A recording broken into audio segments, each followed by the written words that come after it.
মাল ধরে লাইছি, আজকেও মাল ধরে লাইছি। বর্তমানে ফেসবুকে কপিলের ছেলে এবং সান্ডার ব্রানি এই শব্দগুলি ব্যাপকভাবে ভাইরাল হয়েছে। ফেসবুকের হোম পেজ ও রিলসে ঘুরে বেড়াচ্ছে এই শব্দগুলো। কপিল বলতে মধ্যপ্রাচ্যে কর্মরত বাংলাদেশি শ্রমিকদের নিয়োগকর্তাকে বোঝানো হয়। বিশেষ করে কপিলের মেজো ছেলেকে ঘিরে নানা রকম রসিকতা ও আলোচনা চলছে। আর এর সঙ্গে জড়িয়ে গেছে সান্ডা নামক একটি প্রাণী। কপিলের ছেলের জন্য মরুভূমি থেকে সান্ডা ধরা এবং সেই সান্ডা দিয়ে ব্রানি তৈরির ভিডিও সামাজিক যোগাযোগ মাধ্যমে ব্যাপক ভাইরাল হয়েছে। সান্ডা আসলে কি, মরুভূমির লোক সান্ডা খায় কেন, সকল বিষয় নিয়ে আলোচনা করা হবে আলোচনার আজকের পর্বে।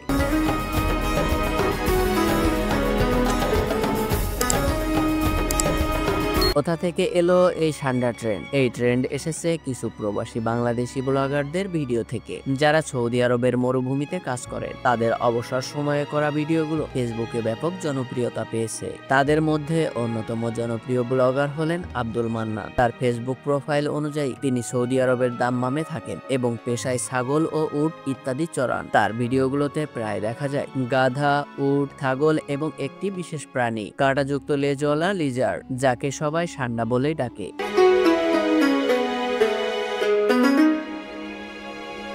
সান্ডা আসলে কি? সান্ডার বৈজ্ঞানিক পরিচিতি। ব্রিটানিকার তথ্য অনুযায়ী সান্ডা আসলে স্পাইনি টেইল লিজার্ড বা কাঁটাযুক্ত লেজওয়ালা টিকটিকি। এর বৈজ্ঞানিক নাম ইউরোম্যাস্টিক্স। এটি অ্যাগামিডি গোত্রের অন্তর্গত এবং এর 1 ডজনেরও বেশি প্রজাতি রয়েছে। সান্ডা একটি নির্দিষ্ট প্রাণীর নাম নয়। মরু অঞ্চলে বসবাসকারী এই গোত্রের বেশ কয়েকটি প্রজাতিকে বোঝাতে এই নাম ব্যবহৃত হয়।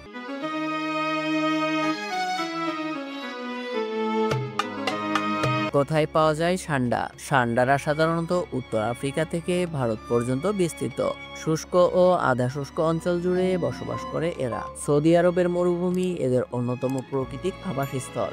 দিনের বেলা এরা রোদ পোহায় এবং সন্ধ্যার পর গর্তে ঢুকে পড়ে। বিপদের সময় পাথরের খাঁজে আশ্রয় নেয় এবং সেখান থেকে গাছের পাতা, ফলমূল ও মাঝে মাঝে ছোট পোকামাকড় খেয়ে জীবন ধারণ করে। সান্ডার শারীরিক গঠন ও বৈশিষ্ট্য। সান্ডার মাথা চওড়া ও শরীর অত্যন্ত মোটা, যার গড় দৈর্ঘ্য 25 থেকে 30 সেন্টিমিটার বা 10 থেকে 12 ইঞ্চি। সান্ডার 4টি পা ও মোটা কাঁটাযুক্ত লেজ রয়েছে।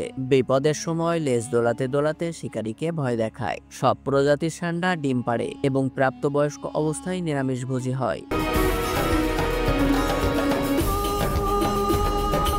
রং বদলানোর বিশেষ ক্ষমতা। সান্ডারা পরিবেশের তাপমাত্রা অনুযায়ী শরীরের রং বদলায়। সান্ডার গায়ের রং গাঢ় হয় যাতে সূর্যের তাপ বেশি শোষণ করতে পারে। গরমে শরীরের রং হালকা হয় যাতে তাপমাত্রা নিয়ন্ত্রণ করা যায়। মরুভূমির মানুষের খাদ্য তালিকায় সান্ডা। মরুভূমির বেদুইন বা স্থানীয় গোষ্ঠীর মানুষ সান্ডা ধরে খাদ্য হিসেবে ব্যবহার করে থাকেন। কেউ কেউ সান্ডার বিরিয়ানিও রান্না করেন, যা নিয়েও অনেক আলোচনা চলছে।